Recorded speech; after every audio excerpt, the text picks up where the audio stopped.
വചനോദയം.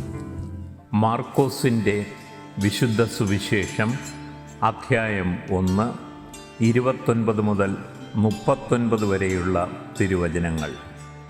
യേശു സിനഗോഗിൽ നിന്ന് ഇറങ്ങി യാക്കോബിനോടും യോഹന്നാനോടും കൂടി ശിമയോന്റെയും അന്ത്രയോസിന്റെയും ഭവനത്തിലെത്തി.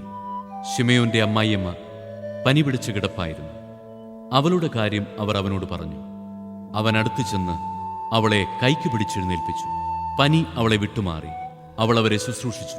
അന്ന് വൈകുന്നേരം സൂര്യാസ്തമയമായപ്പോൾ രോഗികളും പിശാചുബാധിതരുമായ എല്ലാവരെയും അവർ അവൻ്റെ അടുത്ത് കൊണ്ടുവന്നു. നഗരവാസികളെല്ലാം വാതിൽക്കൽ സമ്മേളിച്ചു. വിവിധ രോഗങ്ങൾ ബാധിച്ചിരുന്ന വളരെ പേരെ അവൻ സുഖപ്പെടുത്തി. അനേകം പിശാചുക്കളെ പുറത്താക്കി. പിശാചുക്കൾ തന്നെ അറിഞ്ഞിരുന്നതുകൊണ്ട് സംസാരിക്കാൻ അവരെ അവൻ അനുവദിച്ചില്ല. അതിരാവിലെ അവൻ ഉണർന്ന് ഒരു വിജനസ്ഥലത്തേക്ക് പോയി. അവിടെ അവൻ പ്രാർത്ഥിച്ചുകൊണ്ടിരുന്നു. ശിമയോനും കൂടെ ഉണ്ടായിരുന്നവരും അവനെ തേടി പുറപ്പെട്ടു. കണ്ടെത്തിയപ്പോൾ അവർ പറഞ്ഞു, എല്ലാവരും നിന്നെ അന്വേഷിക്കുന്നു. അവൻ പറഞ്ഞു, നമുക്ക് അടുത്ത പട്ടണങ്ങളിലേക്ക് പോകാം. അവിടെയും എനിക്ക് പ്രസംഗിക്കേണ്ടിയിരിക്കുന്നു. അതിനാണ് ഞാൻ വന്നിരിക്കുന്നത്.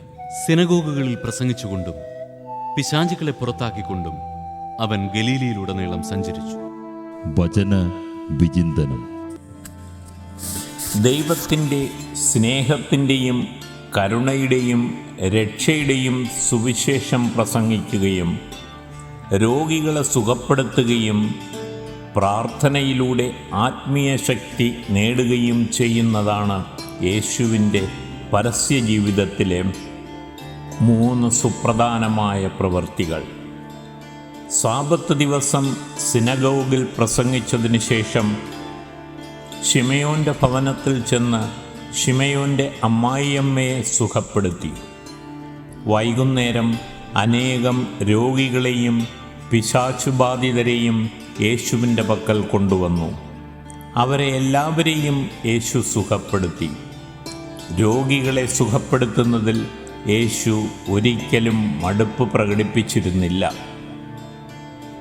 വിശ്വാസത്തോടെ ആരൊക്കെ തന്നെ സമീപിച്ചുവോ അവരിലൊക്കെ സ്വർഗീയ പിതാവിൻ്റെ കരുണയും അനുകമ്പയും എപ്പോഴും യേശു പ്രകടമാക്കിയിരുന്നു.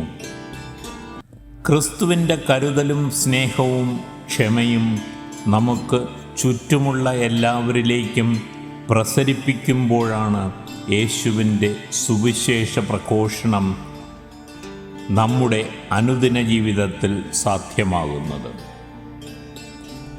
രോഗികൾക്ക് വേണ്ടി പ്രാർത്ഥിച്ചും അവരെ സന്ദർശിച്ചും സഹായിച്ചും നമുക്ക് യേശുവിൻ്റെ രോഗശാന്തി ശുശ്രൂഷയിൽ പങ്കുചേരാം.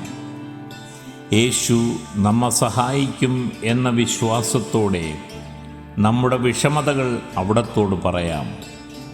അവിടുന്ന് നമ്മെ തീർച്ചയായും സഹായിക്കുകയും സൗഖ്യപ്പെടുത്തുകയും ചെയ്യും.